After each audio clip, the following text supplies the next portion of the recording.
Hello, namaste, সত শ্রী আকাল, good morning দোস্ত। সব ঘুম থেকে উঠলাম, চোখ ফোক পুরো ব্যথা, কাল থেকে পুরো অবস্থা পুরো খারাপ। একটু রূপচর্চা করে নি ভাই, বিশাল ফর্সা হয়ে যাওয়া, ফেস ওয়াশ নে ভাই। তারপরে দুপুরবেলা একটু খেয়ে সকালবেলা এমনি 12টায় ঘুম থেকে উঠে তারপরে মা বলে খা, বলে খেয়ে নিলাম ফটাফট। তারপরে বিকালবেলায় একটু 5টার দিক মুখ টুক দেখি একদম যাচ্ছি একদম ঠাং করে একদম দোকানে, ঠিক আছে। আবহাওয়া দেখলে পুরো স্যাটা ভাঙা আবহাওয়া দেখে মনটা পুরো জুড়িয়ে গেল, পুরো স্যাটা ভাঙা, কিন্তু কোনো লোক নেই সেরকম।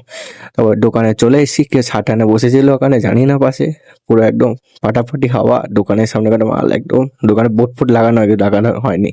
এই যে একদম বসে আছে বেকার, আমার বাবা একটু টাকা ধ্বংস করি। তারপরে একটু কফি ছিল এখানে, চুপ করে কফি খেয়ে নিলাম। বাবা ছিল না, কেউ বুঝবেও না, কেউ কিছু করবেও না, বাবা ভাবে বিক্রি হয়ে গেছে কফি, এজন্যই টুক করে মেরে মেরে নিলাম কফিটা। তারপরে আবার দাদু চা অর্ডার দিল, চা খেলাম। তারপরে বিন্দাস দাদু চা অর্ডার দিয়ে আনলো, আমার কি ফ্রির মাল খেয়ে নিলাম চা পুরো।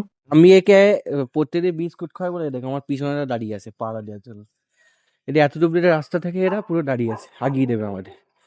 সামনে আবার কুকুরগুলো আছে, সব আগিয়ে দেয়। আর এদের ভাই একদিন বিস্কুট খাওয়ালে ভাই পিছন ছাড়ে না ভাই, সত্যি। ওখানে দাঁড়িয়ে আছে দেখলে, আর ওইদিকে আর একবার কুকুর আছে ওখানে।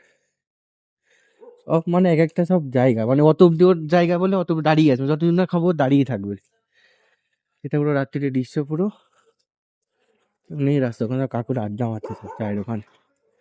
এখন বাড়ি যাচ্ছি আমরা, আমি সরি আমরা বলছি, আমি বাড়ি যাচ্ছি। কি ফাঁকা রাস্তা, সবাই দেখো পুরো, কেউ নেই, পুরো ফাঁকা রাস্তা, পুরো ফাঁকা রাস্তা পুরো।